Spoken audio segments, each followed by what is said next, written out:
singkat saja, kami akan bercerita tentang apa yang kita kerjakan saat ini sebagai alumni UNHAS. Saya saat ini sebagai tenaga ahli PPM, Pengembangan dan Pemberdayaan Masyarakat PT Vale, sudah hampir 7 tahun. 7 tahun kita di sana. Tepuk tangan dulu lah ya. Jadi apa yang dikerjakan di sana itu mungkin juga berkaitan dengan sebagai alumni kelautan. Jadi kami juga bicara lingkungan, bicara ekonomi, dan juga bicara sosial. Tapi tugas saya ada 2. Yang pertama, bagaimana membantu perusahaan untuk memastikan aspek sosial, ekonomi, dan lingkungan itu betul-betul bisa dijalankan tanpa ada yang tercederai. Jadi semua diamankan begitu. Memotivasi adik-adik saya semua untuk memastikan bahwa dengan usaha tambang ini ada banyak hal yang kita bisa kontribusikan. Dari sini ada yang alumni mahasiswa kelautan perikanan, bisa bilang katakan?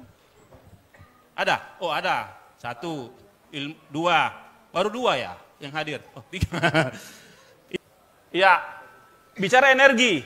2 minggu lalu saya juga diundang ke Kementerian ESDM untuk memfasilitasi bagaimana transisi energi di Sulawesi Selatan atau di Indonesia in general. Saat ini kita sedang bicara tentang target berapa kira-kira penggunaan EBT, energi baru terbarukan, supaya dia bisa tidak lagi menggunakan energi fosil. Ada yang tahu kira-kira target Indonesia berapa untuk pengurangan emisi? 2060 zero ya? Atau iya, di pemerintah itu yang saya tangkap kemarin adalah pada tahun 2044 itu sudah mulai paralel antara energi fosil dan EBT. Jadi penggunaan hidro kemudian PLTS itu sudah sama tahun 2044 itu. Tahun 2060 sudah zero ya. Itu poinnya ya. Ini contoh PLTS yang kami bangun.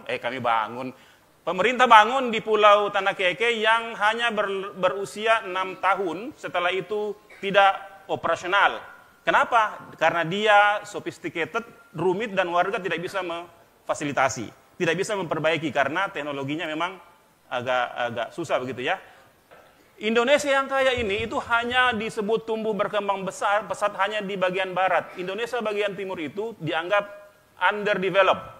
Padahal kita punya banyak nikel, punya banyak bahan tambang, dan itu hanya dibawa ke luar. Bagaimana? Bisakah nanti misalnya kita bisa memproduksi kayak tadi itu Prof bilang baterai ya, untuk kita bisa punya di sini.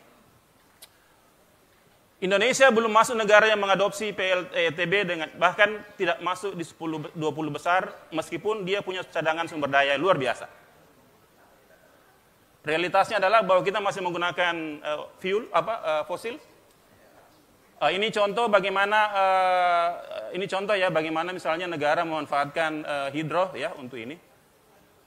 Ini contoh kami Kaijal dan teman-teman, ini PLTS yang dibangun di Pulau Tanah Keke.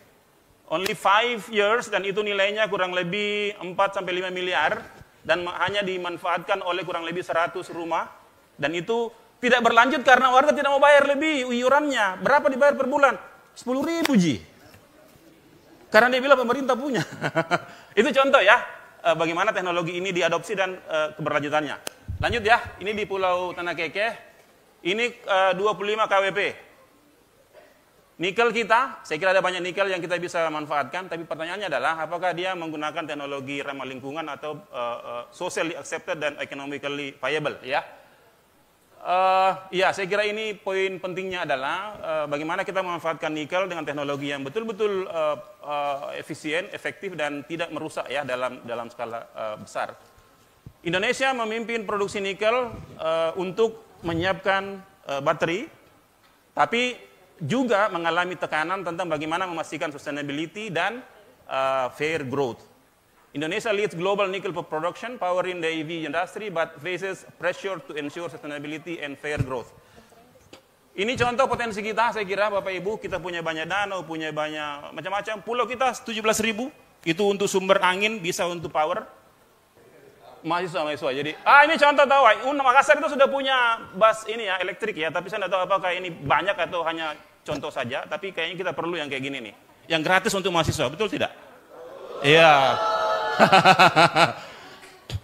Ya, pembelajaran kita dari program Selam ini adalah top down, dan mestinya kita harus minta akses untuk ikut merencanakan di awal. Jangan hanya menerima bantuan tapi tidak tahu bahwa ini apakah relevan dengan kapasitas tersedia atau tidak. Itu saya kira penting ya. biar dikasih ke yang harga 5 miliar kalau tidak bisa fungsional, itu juga tidak ada gunanya begitu. Menurut saya memang kita sudah pada track yang benar, tetapi masih perlu bagaimana memastikan adaptabilitas di tingkat warga ya, tentang pemerintah daerah misalnya. Mungkin tidak harus membuat pabrik listrik yang skala besar, tapi mungkin yang skala kecil. Misalnya, mungkin seperti biogas ya, itu bisa ya. Jadi dari hewan ternak itu kita bisa ambil fesesnya untuk kemudian menghasilkan biogas. Saya kira yang penting adalah mungkin negara, saya kira tadi sudah disebutkan berapa, tapi negara memang harus memaksimalkan anggaran untuk riset, penelitian tentang EBT, untuk hidro, untuk angin dan seterusnya. Itu harus dimaksimalkan anggarannya. Jangan lagi seperti selama ini kayak yang hanya untuk riset saja dan tidak operasional. Apa tugasnya kampus? Ya, saya kira jelas ya, menawarkan inovasi. Bagaimana ada pengembangan tata kerja. UNHAS punya banyak di belakang, tapi saya lihat juga banyak hal yang masih perlu dikolaborasikan dengan pihak luar ya, pengeringan rumput laut macam-macam. Poinnya untuk NGO, saya kira yang Kak Ijal juga teman-teman, yang namanya social inclusion itu kunci dalam sejumlah proyek-proyek kita. Tanpa ada pelibatan masyarakat di perencanaan, tanpa ada peningkatan kapasitas, itu akan sangat susah untuk sustainable. Amartya Sen sudah mengingatkan yang namanya kapabilitas itu penting sekali. Jadi biar ini teknologi rumit, tapi kalau tidak disiapkan masyarakatnya itu akan sangat kesulitan kita. Saya kira sementara begitu deh. Ada tapi tidak apa-apa. Untuk sementara itu ya. Saya masih mau bicara tapi Kak Ijal dari tadi injek kakiku. Terima kasih banyak. Ya, tolong tepuk tangan dulu untuk Dain Nuntung.